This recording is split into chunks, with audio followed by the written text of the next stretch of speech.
Welcome to Narayan study zone. आज की इस क्लास में हम इलेक्ट्रोस्टैटिक्स को आगे और पढ़ेंगे। इससे पिछली क्लास में हमने इलेक्ट्रोस्टैटिक्स को स्टार्ट कर दिया था और वहाँ पे हमने डिस्कस किया था कि इलेक्ट्रोस्टैटिक्स क्या होता है। Study of charges at rest, उसी को हम इलेक्ट्रोस्टैटिक्स बोलते हैं। तो फिजिक्स की ये वो ब्रांच होती है जिसमें चार्जेस को हम रेस्ट पे स्टडी करते हैं। उसके अलावा हमने वहाँ पे बताया था कि चार्ज की प्रॉपर्टीज क्या क्या होती हैं। हमने एडिटिव प्रॉपर्टी के बारे में पढ़ा था, क्वांटाइजेशन ऑफ चार्ज के बारे में पढ़ा था और कंजर्वेशन ऑफ चार्ज के बारे में वहाँ पे बताया था। इससे पिछली क्लास में हमने मेनली रबिंग वाला जो पॉइंट है कि जो चार्ज रबिंग की वजह से प्रोड्यूस होता है उसके ऊपर हमने फोकस किया था। एक्चुअली चार्जिंग कितने तरीके से हो सकता है या हम किसी भी ऑब्जेक्ट को कितने तरीके से चार्ज कर सकते हैं, तो उसको मेनली 3 मेथड से हम ऐसा कर सकते हैं। एक तो हमने डिस्कस कर लिया था चार्जिंग बाय रबिंग। देखो मैं थोड़ा इसको मेंशन कर देता हूं। देखो charging by rubbing,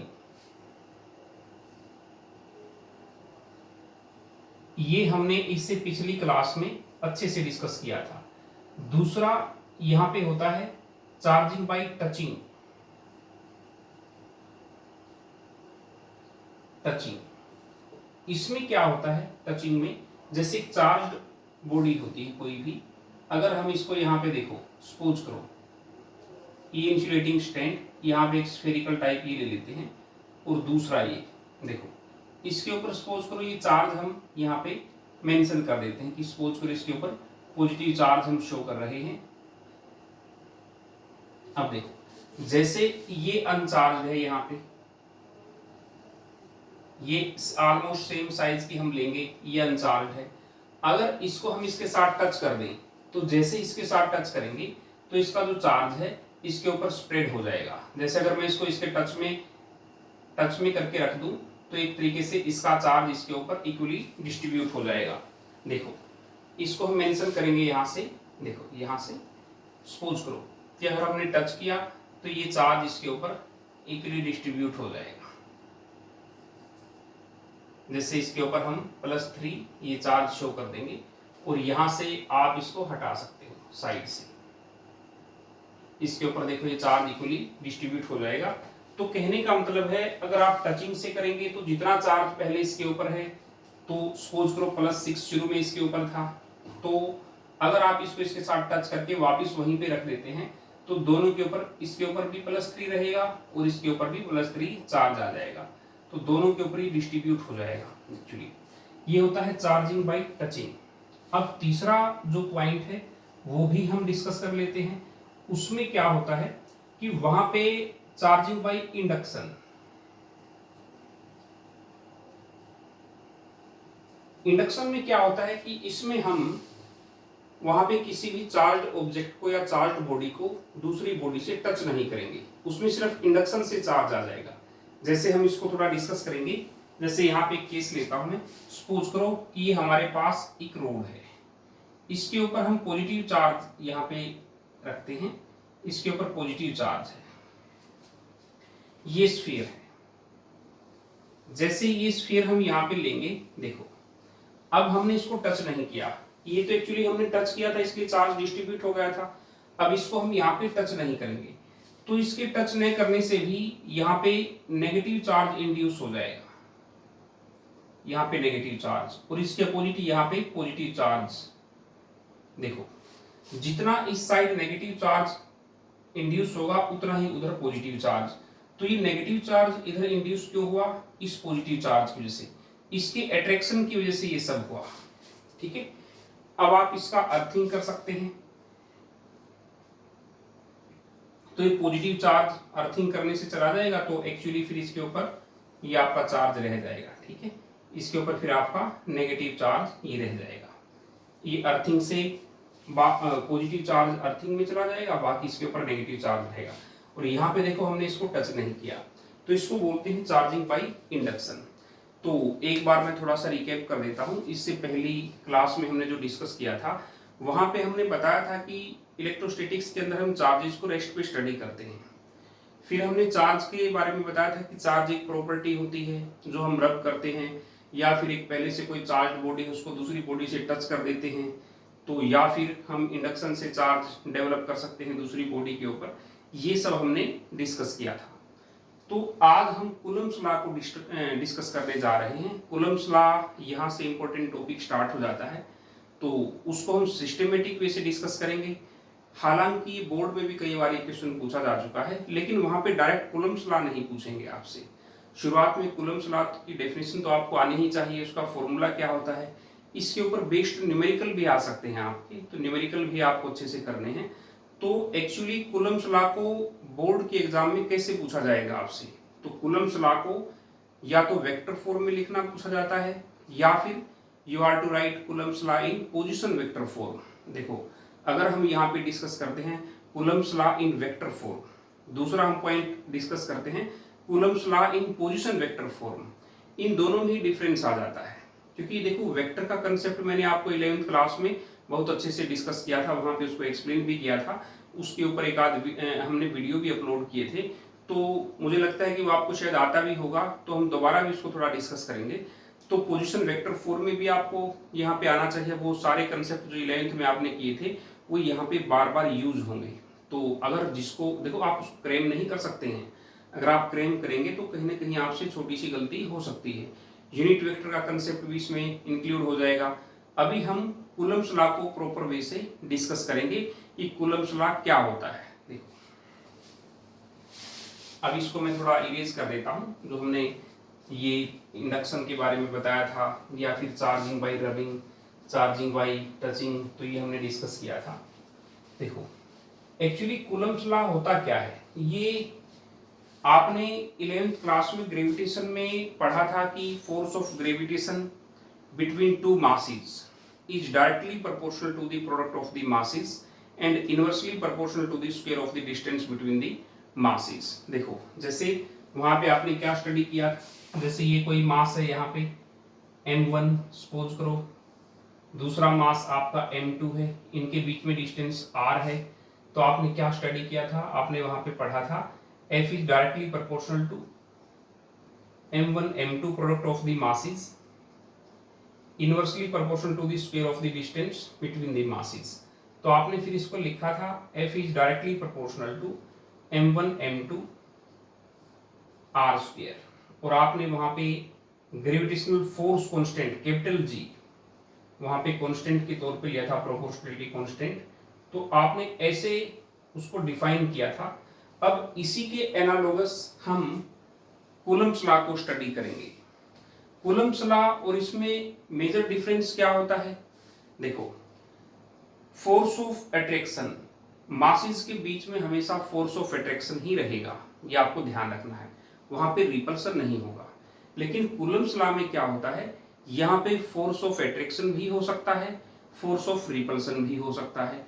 force of attraction कब होगा, जब अपोजिट चार्जेस होंगे, और फोर्स ऑफ रिपल्सन कब होगा, जब लाइक चार्जेस होंगे। लाइक चार्जेस मीन्स या तो दोनों नेगेटिव चार्ज हों या फिर दोनों पॉजिटिव चार्ज हों।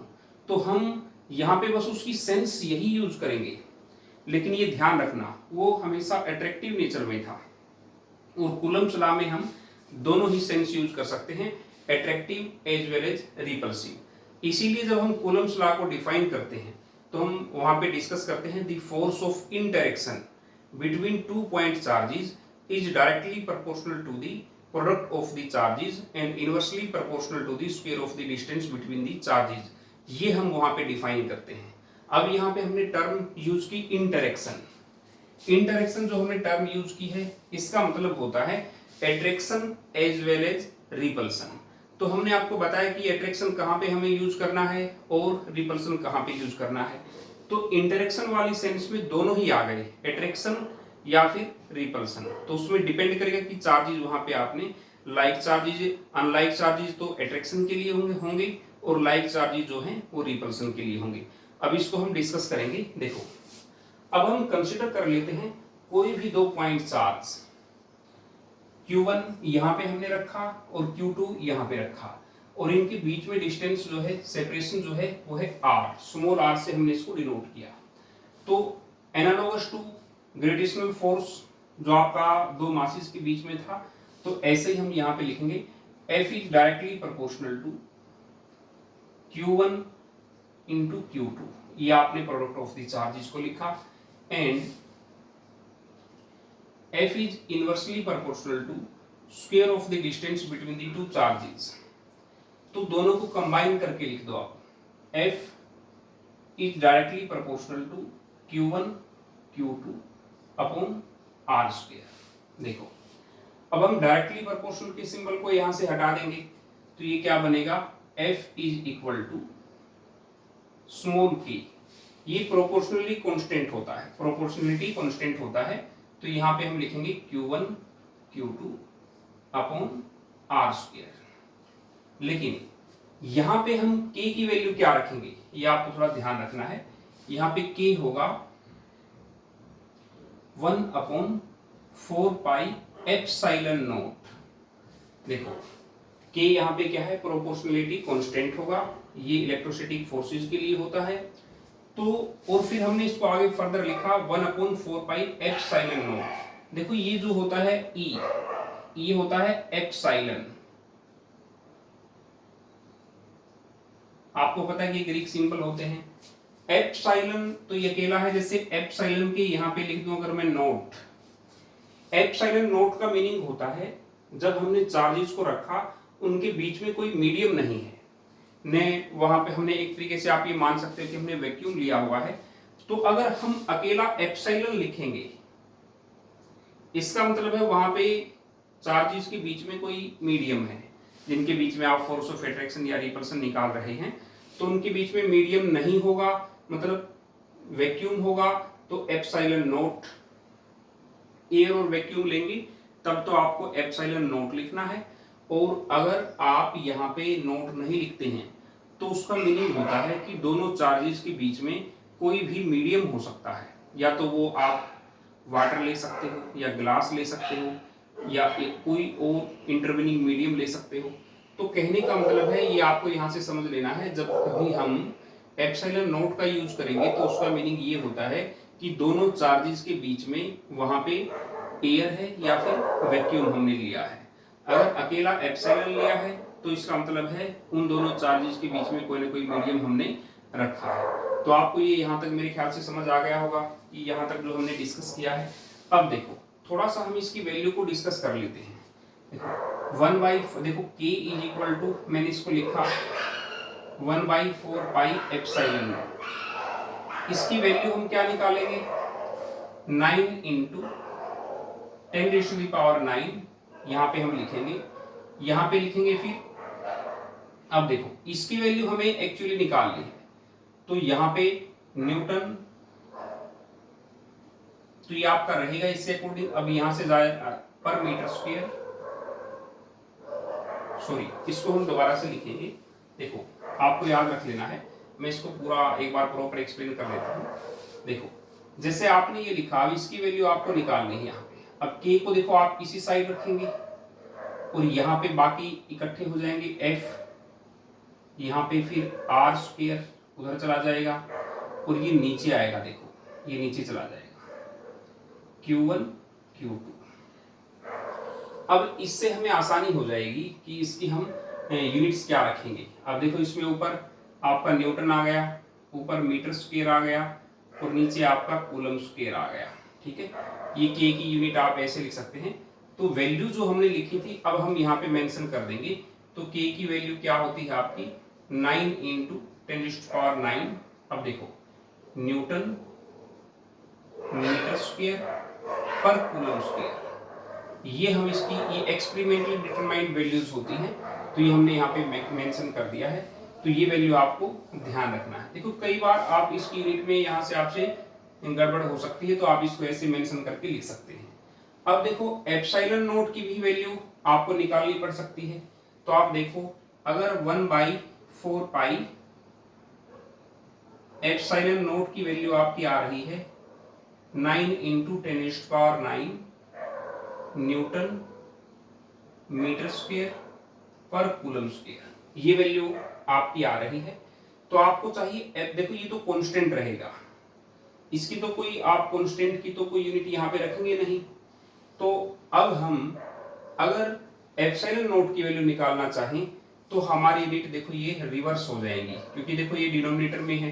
अगर इसको हम ऐसे लिखेंगे तो ये भी एक्सपेरिमेंटली डिटरमाइंड वैल्यूज होती हैं, तो इसकी वैल्यू हमारी आती है एक्सपेरिमेंटली जब हम नोट करते हैं 8.85 इंटू 10⁻⁻12। अब इनका रिवर्स कर दो, देखो ये नीचे है ना, तो इसको हमने ऊपर लिखा तो इसको रिवर्स करना पड़ेगा। तो यहाँ पे कूलम स्क्वायर, तो ऊपर हम लिखेंगे पर मीटर स्क्वायर पर न्यूटन, ये हमेशा लिख देंगे यहाँ पे, ठीक है। तो ये मेरे ख्याल से एप्सिलॉन नॉट को हम क्या बोलते हैं, permittivity of the free space. जैसे मैं यहाँ पे लिख देता हूँ एप्सिलॉन नॉट क्या है आपका, ये है परमिटिविटी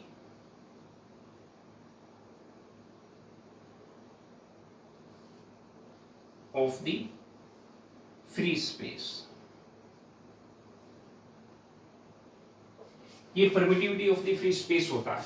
तो आपने मेरे ख्याल से यहाँ तक जो हमने डिस्कस किया है वो आपको समझ आ गया होगा, इसमें कोई ज़्यादा टफ नहीं है। ये सिर्फ मैंने आपको ग्रेविटेशनल फोर्स ऑफ अट्रैक्शन का जो वहाँ पे लॉ हमने ग्रेविटेशन में स्टडी किया था उसी को थोड़ा सा एनालॉगस करके लिखा है। बस यहाँ पे मेजर डिफरेंस आपका यही था कि कूलम्स लॉ के केस में इंटरेक्शन हमने टर्म यूज की है, और इंटरेक्शन का मतलब होता है attraction as well as repulsion. अब देखो यहां तक आपको आना ही चाहिए। अब देखो एक दो लेक्चर के बाद हम न्यूमेरिकल डिस्कस करेंगे, तो उसमें ये फॉर्मूले, ये वैल्यूज जो हैं या फिर ये यूनिट हैं, आपको ध्यान रखनी है, इनका वहां पे प्रॉपर यूज होगा। हालांकि हमने अभी तक क्वांटाइजेशन को डिस्कस तो किया है, तो क्वांटाइजेशन के ऊपर भी न्यूमेरिकल हम डिस्कस करेंगे कि वहां से न्यूमेरिकल क्या बन सकता है। तो पहले हम कूलम्स लॉ को वेक्टर फॉर्म तक कवर कर लेंगे, उसके बाद हम कुछ न्यूमेरिकल का एक सेशन रखेंगे, एक क्लास हम पूरी न्यूमेरिकल पे रखेंगे। तो उसमें आपको पता होना चाहिए कि न्यूमेरिकल हमें करने कैसे हैं। वो वाले न्यूमेरिकल मैं करवाऊंगा जिनकी फ्रीक्वेंसी बोर्ड में ज़्यादा होती है, तो आपको ध्यान से करने हैं। और बोर्ड पे जो भी आपको करवाया जाए, आपको कॉपी पेन का यूज करना है, उसको पहले समझो ध्यान से, फिर उसको एज इट इज लिख लो। देखो क्लासरूम में तो हम जब फेस टू फेस होते हैं वहां तो मैं डेरिवेशन आपसे डायरेक्ट लिखवा लेता हूँ, तो वहां तो आपको थोड़ा प्रैक्टिस आपकी हो ही जाती है।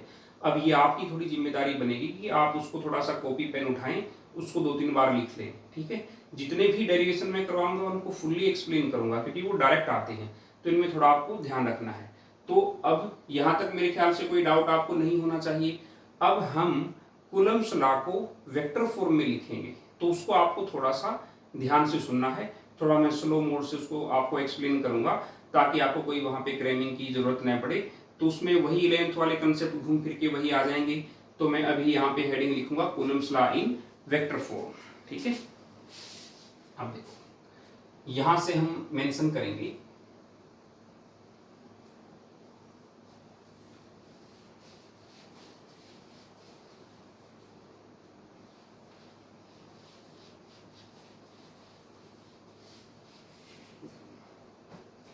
अब देखो जैसे यहां पे हम लिखेंगे Coulomb's law in vector form.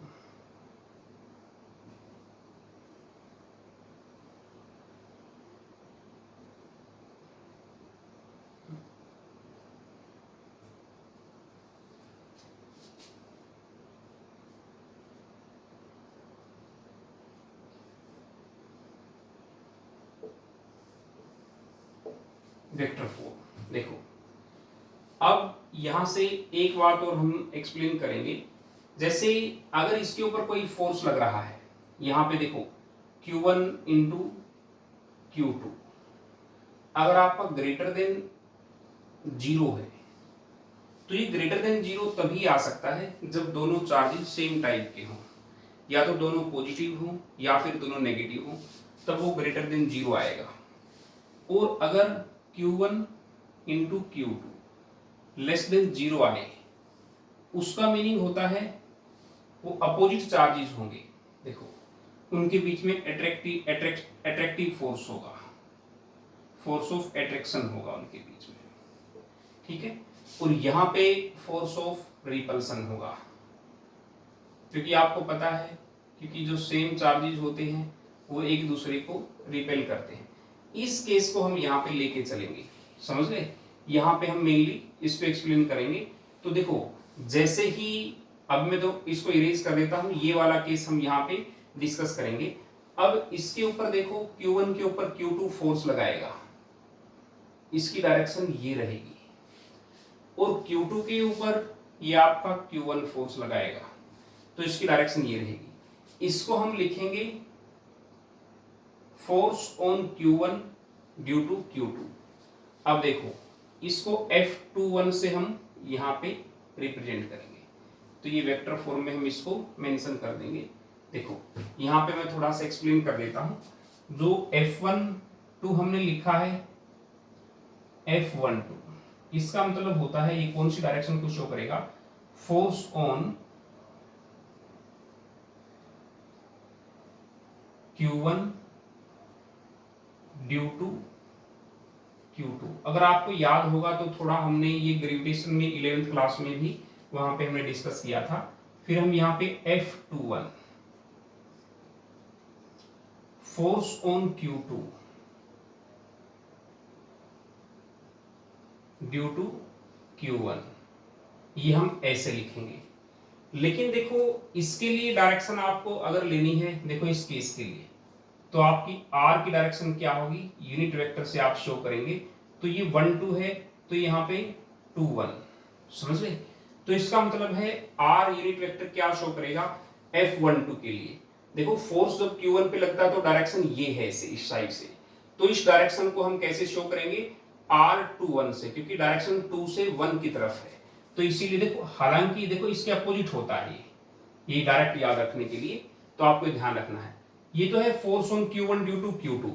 जब Q1 के ऊपर Q2 के फोर्स को हम एक्सप्लेन करेंगे तो उसकी डायरेक्शन R2 से R1 की तरफ होती है, मतलब R फ्रॉम 2 to 1, तो हम R21 लिखेंगे इसको।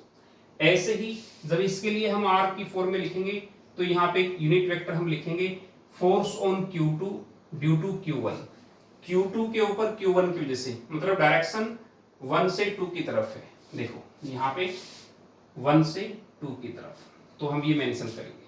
तो ये आपको ध्यान रखना है। देखो यहाँ पे मैं इसके लिए लिखूंगा R, ये होगा यहाँ पे 2 1, मतलब 2 से 1 की तरफ डायरेक्शन। देखो इधर है, अगर डायरेक्शन उधर है तो 1 से 2 की तरफ डायरेक्शन है, तो यहाँ पे R यूनिट वेक्टर यहाँ पे मैं लिखूंगा उसके लिए 1 2।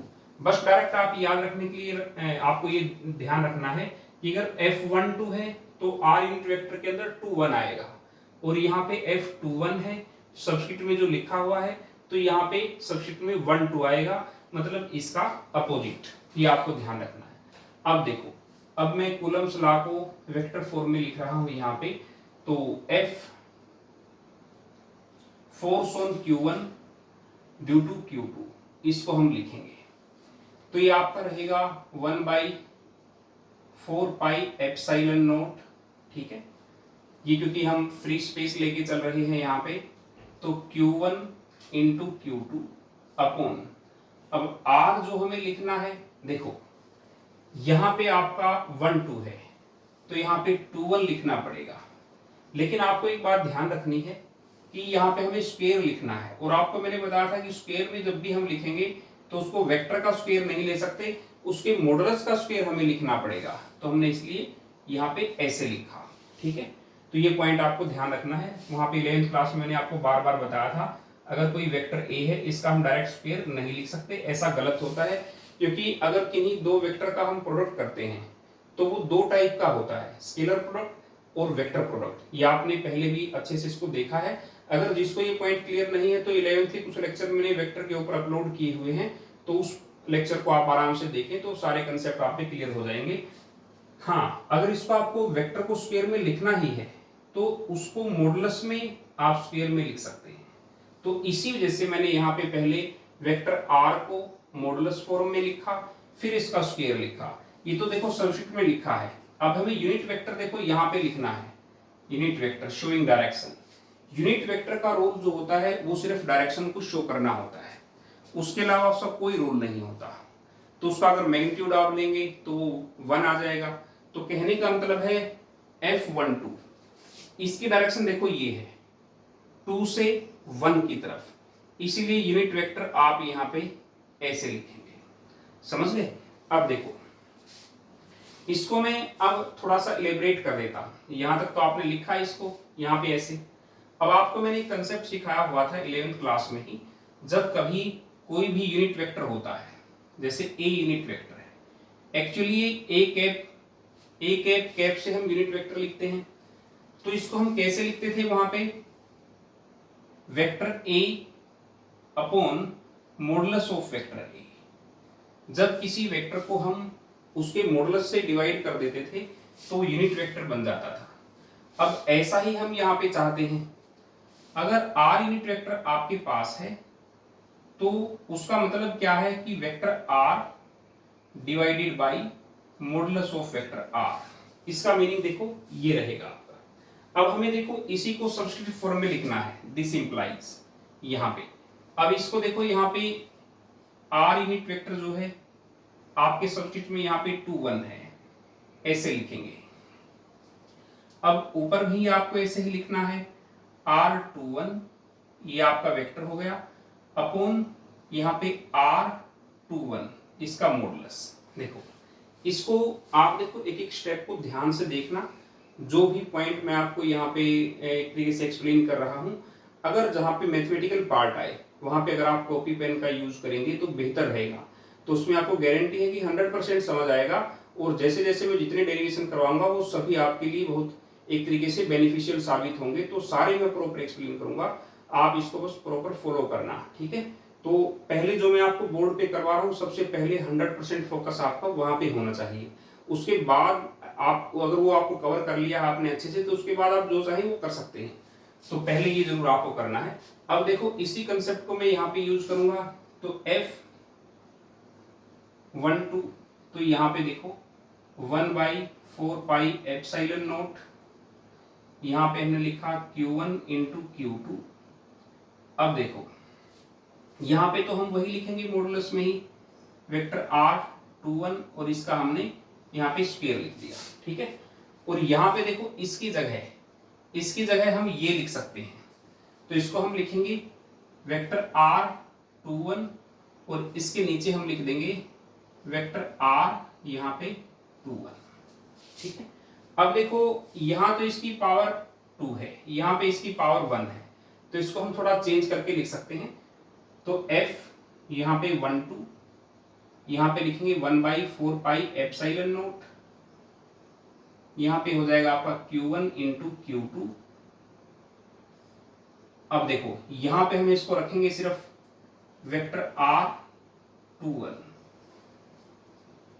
इसको हम इकट्ठा लिखेंगे यहाँ पे, मॉडुलस ऑफ वेक्टर r21, इसका यहाँ पे अब हम क्यूब लिख देंगे।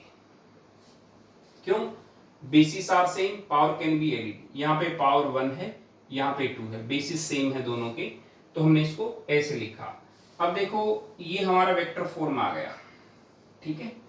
तो हमने कैसे कैसे लिखा इसको मैंने फुल्ली एक्सप्लेन किया है, आपको मेरे ख्याल से समझ आ जाना चाहिए। अब देखो इसी तरीके से हम डायरेक्ट, अब मैं इसको A to Z point explain नहीं करूंगा, इसके अपोजिट में लिखना चाहता हूं, तो डायरेक्ट हम इसको कैसे लिख सकते हैं, दिस इंप्लाइज। अब हम यहाँ पे 2 1 वाला एक्सप्लेन करेंगे, तो F21 यहाँ पे लिखा जा सकता है 1/4 पाई एप्सिलॉन नॉट, यहाँ पे आपका रहेगा Q1 Q2 अपॉन, अब यहाँ पे देखो 2 1 है, तो यहाँ पे आपका R12 और यहाँ पे इसकी मॉडुलस का हम यहाँ पे क्यूब लिख देंगे, तो यहाँ पे रहेगा आपका R वेक्टर यहाँ पे 1 2। तो इस तरीके से आप इसको ऐसे एक्सप्लेन कर सकते हैं। देखो जिसको वेक्टर की नॉलेज नहीं होगी वो इसमें जरूर कोई ना कोई गलती कर देगा, ये ध्यान रखना। तो ये मैंने इसलिए साइड में आपको एक्सप्लेन इसी वजह से किया है। देखो ये तो हालांकि देखो ये दोनों इनका देखो यहाँ पे पावर 3 आने का मीनिंग ये नहीं किसी कोई वैल्यू चेंज हो जाएगी, नहीं, यहाँ पे यूनिट वेक्टर था, यहाँ पे हमने इसको प्रॉपर वेक्टर बना के लिखा, तो ये ओवरऑल वैल्यू वही है। अगर आप सोचेंगे कि क्या इसकी वैल्यू में कोई चेंज है, नहीं, ऐसा कुछ नहीं है, ये वही पॉइंट शो कर रहा है जो आपका ये शो करेगा। बस रिप्रेजेंटेशन में हमने यहाँ पे इसको यूनिट वेक्टर रखा, इसको फिर कंप्लीट वेक्टर, देखो ये भी एक्चुअली यूनिट वेक्टर ही है। देखो ये अगर आप देखोगे ये यूनिट वेक्टर ही है, तो लेकिन इसको हमने इसके अंदर मिक्स कर दिया है यहाँ पे, इसलिए पावर यहाँ पे 3 आ गई है, तो आपको ये ध्यान रखना है। तो ये मेरे ख्याल से काफी इंपॉर्टेंट कंसेप्ट था, आपको ये आ गया है, तो यहाँ तक पहले आपको प्रैक्टिस कर लेना है। तो इससे नेक्स्ट वीडियो में मैं आपको अपलोड करूंगा Coulomb's law in position vector form, इन दोनों को मैं थोड़ा अलग करके रखूंगा ताकि आपको कोई कंफ्यूजन न हो। इससे नेक्स्ट क्लास में ही मैं ये अपलोड कर दूंगा, कि हो सकता है कि शायद मैं कल ही इसको अपलोड कर दूं, तो आपको ये थोड़ा ध्यान रखना है। इसको पहले यहाँ तक आप प्रॉपर एक बार लिखना सीख लेंगे, और जैसे ही आपको यहाँ तक लिखना आ जाएगा तो फिर आपको पोजीशन वेक्टर फॉर्म में लिखने में और आसानी रहेगी। हाँ, ये मैं आपको बता देता हूँ, ये बोर्ड में पहले कई बार आ चुका है, तो जो जो बोर्ड में रिपीट हुए हैं क्वेश्चन, जो अक्सर रिपीट होते रहते हैं, उनके बारे में मैं आपको बताता रहूंगा बीच बीच में। तो आपको ये ध्यान रखना है, इसको अच्छे से एक बार कॉपी पेन का यूज करके आप इसको ट्राई जरूर करेंगे, ठीक है। आपको पहले इतना कर लेना है, फिर बाकी हम नेक्स्ट क्लास में करेंगे। Thanks for watching. और हाँ, जैसे आपको अगर कोई समझ में आए तो आप कमेंट करके बता सकते हैं, तो आपको कमेंट से ही मुझे पता चल पाएगा कि आपको कितना समझ आ रहा है कितना नहीं, या आप में से कौन कौन वीडियो देख रहा है प्रॉपरली, या कौन होमवर्क कर रहा है, तो मुझे कमेंट सेक्शन में पता चल जाएगा। आप जैसे ही देखें तो कमेंट जरूर करें, ठीक है।